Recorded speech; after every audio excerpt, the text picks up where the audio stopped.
Talk about the latest then. Our international affairs commentator Doug Herbert is joining me here on set. So Doug, we saw Vladimir Putin there. What about Russian state media? And presumably they've been playing these clips over and over again, but what are they saying about the latest? Well, you'd presume wrong if you're talking about Russia's first station. It's called Первый канал. Watching it a little this morning, I came away edified. I have some Russian cooking recipes, some cooking tips that we're doing.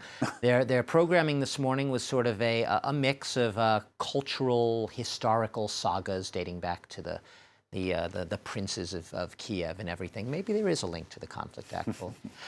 Cooking tips and some concerts coming up that they were advertising. Very little to nil. Maybe I tuned in at the wrong time, political coverage. But look, it does go to show there obviously has been a lot of coverage on the state media. And when you say state media, it's all state-controlled media. In recent days, the narrative has been really uniform across the board, no matter how you zap which channel you're watching.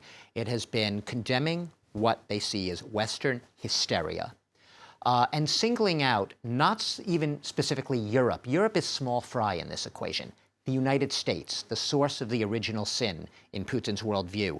That is the message that the Russian state media is hammering away, that basically this is not a product of anything Russia has done. What we are seeing now on the ground is purely a product of alarmism, hysteria, a will to the drumbeat of war, basically, which grows louder and louder, and it's really emanating from Washington, D.C. And that's on the first channel. You've also had a parallel narrative that the aggressor, the protagonist here, is Ukraine. That right now Ukraine is marshaling its forces, its tanks, that the Ukrainians, and it's not just neutral Ukrainians, these are evil, fascist, Hitler-like Ukrainians, led by a puppet regime that pays fealty to only one master, the United States. They are readying a massive attack and provocation against purebred ethnic Russian citizens. Our citizens, the state media calls them. And they're actually right to say it, because a lot of the Russians now in Donbass, in that region, in Donetsk and Luhansk enclaves, are Russian citizens, because Putin has followed a textbook strategy. Same thing he did with Abkhazia and Georgia back in the 2008 war, another breakaway rebel enclave, issuing Russian passports to the residents there so that they do become Russian citizens. And then the narrative can switch conveniently to our ethnic Russian citizens, our great Russians, our Slavic brothers, are being threatened right now by those evil Ukrainians. We have to defend them. This is all about Russians defending their own. And I will note for our viewers, it happens to be February 23rd, which is Defender of the Fatherland Day in Russia today.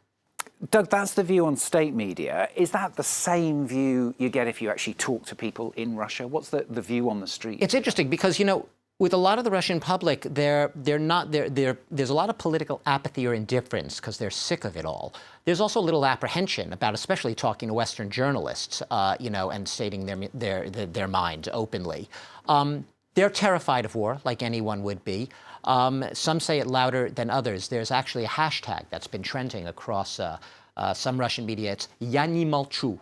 I'm not silent, which says it all. It says that there are Russians who are going to speak up. They will find ways to do so, even in a media environment that has been more and more put in a stranglehold.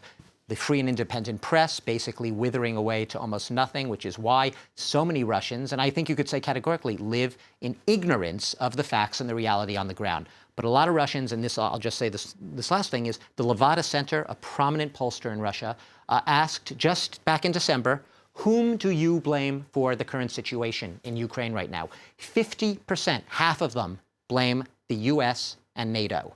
Only 4% say it's Russia's fault. I think that says a lot. Doug, thanks very much. Doug Herbert, our international affairs commentator here on France 24.